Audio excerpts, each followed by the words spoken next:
दोस्तों, अगर आपको पानी ज्यादा पसंद है या आपको पानी का टूरिज्म या फिर आपको समुद्र की सैर करना बहुत ज्यादा पसंद है, आपको गहरे पानी में जाने का शौक है, तो ये वीडियो आपके लिए है।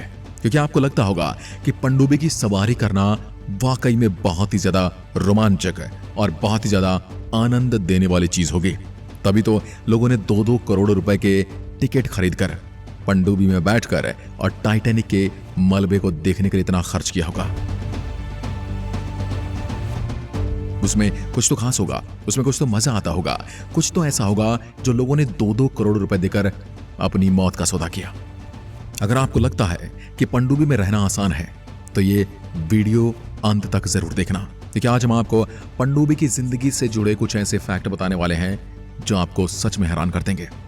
हमारे देश के जवान जो कि नेवी में हैं, उन्हें पानी में रहना पड़ता है, जहां हम लोग शायद दोबारा जाना भी पसंद नहीं करेंगे, लेकिन ये जवान कई महीनों तक पानी में रहकर अपने देश की रक्षा करते हैं, हमारी और आपकी रक्षा करते हैं।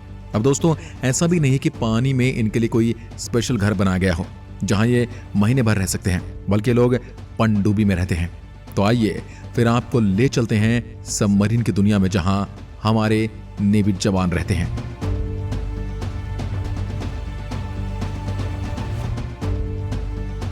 एक पनडुब्बी जब पानी में गोता लगाती है तो जल्दी ऊपर नहीं आती है। नेवी जवानों का समुद्र के नीचे स्टील का वह ढांचा ही घर होता है जिन्हें हम सबमरीन यानी पनडुब्बी कहते हैं। सबमरीन को पनडुब्बी के नाम से ही जाना जाता है और यह समुद्र के अंदर देश की सुरक्षा करने के लिए प्रयोग में लाई जाती है। भारतीय नौसेना के पास भी सबमरीन का एक अच्छा खासा बेड़ा उपलब्ध है। यहाँ पर भारतीय नौसेना के जवानों को पोस्ट किया जाता है जो कि पनडुब्बी के अंदर बैठकर काम करते हैं। वर्तमान में भारत के पास ऐसी एडवांस सबमरीन उपलब्ध है जो हवा, जल और जमीन तीनों ही जगह पर एक साथ वार कर सकती है और उन पर नजर भी रख सकती है। ये सबमरीन न्यूक्लियर वेपन से भी लैस होती है। इनमें मिसाइल, बम और ढेर सारे हथियार रखे होते हैं। पनडुब्बी पर रहने वाले फौजी खुद को बंडल हेड कहते हैं, क्योंकि हर काम इन्हें खुद ही करना पड़ता है। पनडुब्बी पर रहने के लिए सबसे पहले फौजियों को स्पेशल ट्रेनिंग दी जाती है। इन फौजियों को सबसे ट्रेंड फौजी माना जाता है। क्रू के हर मेंबर को पनडुब्बी की तकनीकी पक्ष की भी ट्रेनिंग दी जाती है। दोस्तों, क्या आप जानते हैं दुनिया भर में 600 पनडुब्बियां हैं जिन्हें 43 देशों द्वारा संचालित किया जाता है। इसमें रूस के पास सबसे ज्यादा पनडुब्बी है। वहीं अमेरिका की पनडुब्बी हर मिशन को पूरा करने के लिए सबसे ज्यादा काबिल मानी जाती है। ये फौजी समुद्र में किसी तरह के अटैक, विरोधी पनडुब्बियों से युद्ध और कार्गो परिवहन करने में माहिर होते हैं। सबमरीन की लोकेशन से जुड़ी कोई भी जानकारी किसी से भी साझा नहीं की जाती है। यहां तक कि यह भी नहीं बताया जाता कि जाना कितने दिनों के लिए है, क्योंकि बात लीक होने पर दुश्मन अंदाजा लगा सकता है कि पनडुब्बी की संभावित लोकेशन क्या होगी। कई बार तो सबमरीन के कमांडिंग ऑफिसर को भी पता नहीं होता कि कहां जाना है। जब सबमरीन निकल जाती है उसके बाद वह लिफाफा खोला जाता है जिसमें लिखा होता है कहां जाना है और क्या मिशन है। ये सब गोपनीयता बनाए रखने के लिए किया जाता है। इमरजेंसी के वक्त सबमरीन में रिएक्शन टाइम बहुत कम होता है। ऐसे में लेवल ऑफ रेडीनेस मेंटेन करने के लिए क्रू को लगातार प्रैक्टिस करनी होती है। अगर दुश्मन पर अटैक करना है तो पूरी कोशिश होती है कि पहला वेपन जो फायर किया जाए वो सटीक निशाने पर लगे। दरअसल पहला वेपन फायर करते ही दुश्मन को सबमरीन की लोकेशन पता चल जाएगी और वह काउंटर अटैक करेगा। ऐसे में आपका हमला ऐसा होना चाहिए कि दुश्मन तबाह हो जाए, तो उसे फिर जवाब देने का मौका ही न मिले। इसके लिए बहुत चौकन्ना रहना होता है। पानी के अंदर कुछ देख नहीं सकते, सब कुछ सुनने पर निर्भर होता है। दुश्मन का शिप कहां है इसका पता उसके प्रोपेलर की आवाज से लगा जाता है। इसके लिए बहुत ट्रेनिंग की प्रैक्टिस की जरूरत होती है।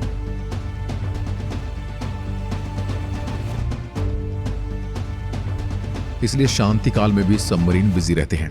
दोस्तों, नौसैनिकों का जीवन आसान नहीं होता। उनके परिवार वाले बताते हैं कि इनकी जिंदगी बड़ी कठिन होती है। जब वो किसी मिशन पर जाते हैं तो ये मिशन 20 या 30 दिन के लिए होता है और फिर कभी कभी तो लगातार 45 दिनों तक वो काम करते ही रहते हैं। परिवार वालों को बस इतना पता होता कि वो ड्यूटी पर जा रहे हैं, इससे ज्यादा कुछ और जानकारी उनके पास नहीं होती। परिवार को ये भी पता नहीं होता कि वो कितने दिनों के लिए और कहां जा रहे हैं और कब वापस आएंगे। उनके अभियान की जानकारी सिर्फ नौसेना के मुख्यालय को होती है। नौसैनिक अपने परिवार से दूर पानी के भीतर रहते हैं। जब वो पनडुब्बी के भीतर होते हैं तो नहाना तो दूर, दाढ़ी बनाने का मौका भी उन्हें नहीं मिलता। पनडुब्बी के अंदर रहते हुए पानी से ही चारों तरफ घिरे होने के कारण भी सोल्जर्स और ऑफिसर नहा नहीं सकते। क्योंकि वहां पर उन्हें 2 से 3 मग ही पानी यूज करने के लिए मिलता है और समुद्र के पानी को उपयोग में ला नहीं सकते। इसलिए उन्हें पहनने के लिए खास तरह के कपड़े डिजाइन किए जाते हैं जो कि केमिकल से बने होते हैं या डिस्पोजेबल होते हैं।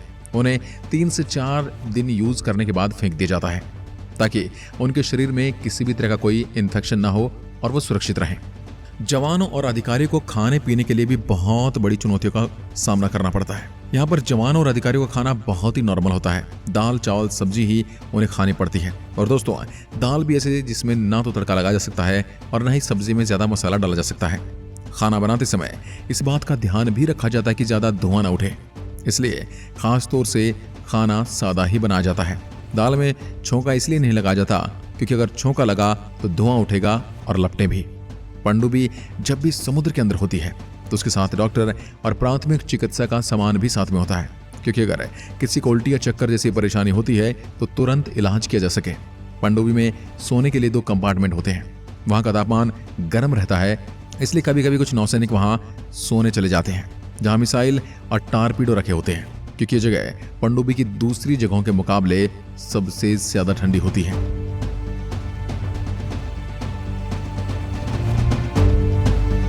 पनडुब्बी के अंदर सूरज की रोशनी नहीं आती है। इसके चलते जब वो समुद्र की सतह पर आती है तो बाहर आते वक्त नौसैनिकों को हाथ पैर में जकड़न जैसी समस्याओं से जूझना पड़ता है। गहरे समुद्र के भीतर लगातार अभियान पर चलते रहने से उनके कानों पर काफी गहरा असर होता है। इसलिए पनडुब्बी के भीतर नौसैनिक अपने कानों का खास ख्याल रखते हैं। सबमरीन के अंदर में बहुत ही कम जगह होती है और सबमरीन का ज्यादातर हिस्सा मशीनों से भरा होता है। यहाँ पर मशीनरी सिस्टम लगाए होते हैं। दोस्तों, दुनिया की सबसे खतरनाक नौकरी सबमरीन में काम करने वालों की है। यहाँ पर काम करने के दौरान कई मुश्किलें और चुनौतियों से जवानों को गुजरना होता है। यहाँ पर तैनात जवान कई मुश्किल भरे चुनौतियों से 2-2 हाथ करते रहते हैं, देश की रक्षा करते हुए। समुद्र के नीचे 300 फीट की गहराई में यात्रा कर रही सबमरीन के नीचे हमेशा अंधेरा रहता है। यहाँ पर सूर्य की किरणें न पहुंच पाने के कारण दिन और रात में कोई फर्क महसूस नहीं होता। उन्हें सिर्फ घंटे के हिसाब से पता लगता है कि कितने दिन हो गए हैं। उन्हें अपने इंस्ट्रूमेंट के बिना कोई अंदाजा नहीं होता कि वो दिन में है या रात में है।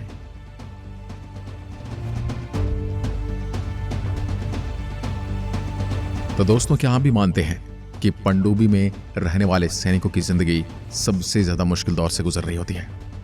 ये नौकरी सबसे खतरनाक नौकरियों में से एक है। कमेंट में लिखकर जरूर बताइएगा। एक बार फिर मिलते हैं, तब तक के लिए नमस्कार, जय हिंद, जय भारत।